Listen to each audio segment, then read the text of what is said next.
Another team that'll be jostling for position on the grid next year is from the Institute of Engineering and Technology.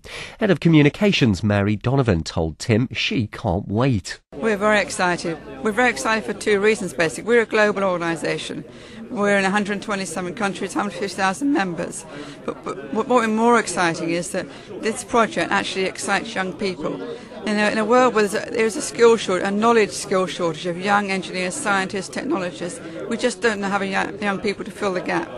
Globally, it's a global job market, global competition, global project. We're very keen on it. We want to see this exciting project encourage young people to think about being creative, to think about, actually, I could do that. I could really build a bike maybe, or I could ride that bike. I could be part of the future. You're obviously involved in innovative technology around the world. Where does this rank amongst other things that are happening around the world? This ranks pretty high. Pretty high. Last year we were involved in building hydrogen cars.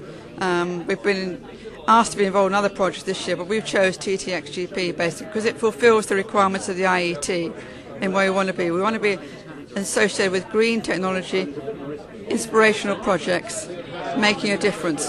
And as I said, we may not get it right in the beginning, but, the IET has been around for 130 years. We didn't get it right in the beginning then, So you're looking really for an acorn to develop into that oak tree, yeah? We are. One of our pioneers in the IET was Michael Faraday.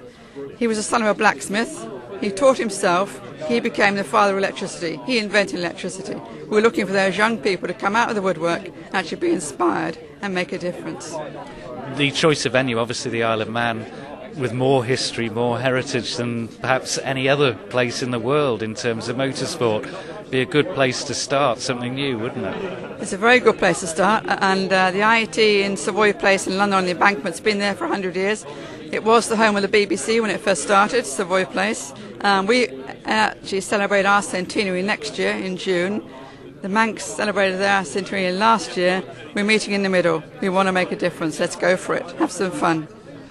And will this be, in your opinion, the future of motorcycle racing? I think it's just simply the future. It's not limited to motorcycle racing. I think the future, we're in such a muddle in the world, environmentally, financially. We're looking for different ways. If we can find something that actually inspires people, not limited just to motorcycling, but it's something to hang your hat on, if you like, that you can actually focus on, say, yes, well, that'll make a difference, and bring with it other people, from all walks of life, to say, well, look at that, they did that, we can make a change here. That's the point of it. Tim Glover's a bit of a petrol head, and so he was a bit sceptical when the event was first announced. But having heard more about it, has he now changed his mind? The fans are all at the moment, as I say, saying, oh, it's a bit of a Mickey Mouse race. There's not going to be one of these bikes that'll touch 100 miles an hour. There's a lot of people kind of pouring cold water on it. That's not the real point to this, is it, at all? It's not a TT race in the traditional sense where you're going to see people doing 150 mile an hour laps. It's not about that, this one. It's not, but they're going to be quick. Talking to some of the teams, they're aiming for pretty quick bikes around there. Not going to break a petrol-powered lap record, however, but they are very keen that this isn't just a pedestrian, sort of scientific-looking race around them. They want it as a proper race, and it will be. I would say, and I was sceptical.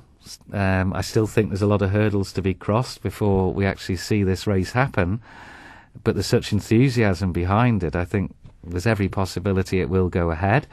And I think if you look at the history of the TT, petrolheads sort of dyed-in-the-wool traditionalists, but if you look at the history of the TT, it's always evolved, it's always evolving. The actual staging of the TT in the first place was a new concept. Well, that was about endurance, wasn't it, at the time? Yeah. It was about producing a bike that could go 4 laps around the TT course in much the same way as this electric race wants to go. Exactly right. They want to prove we can do a lap of the mountain course and at a reasonable lick as well.